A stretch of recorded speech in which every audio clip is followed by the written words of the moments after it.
Hey, John Chamberlin again. This one's about investigation best practice, and I think two things we found is one of them is the event line that you build in Taproot. A lot of times people will block things together, and the events are actually more than one thing. And if you ask people what happened, second by second, then your event line expands. And then you have a place to put conditions that if you have a condition, what am I going to do with it? And if you're looking, well, it doesn't really fit anywhere, it's likely that your event line has been compressed.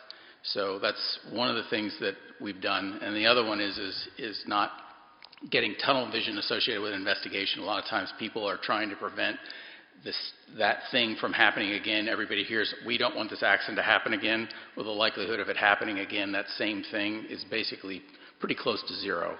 It's what it tells you about the organization that allowed the investigation to happen. So what lesson did you learn from the investigation, not so much what actually happened.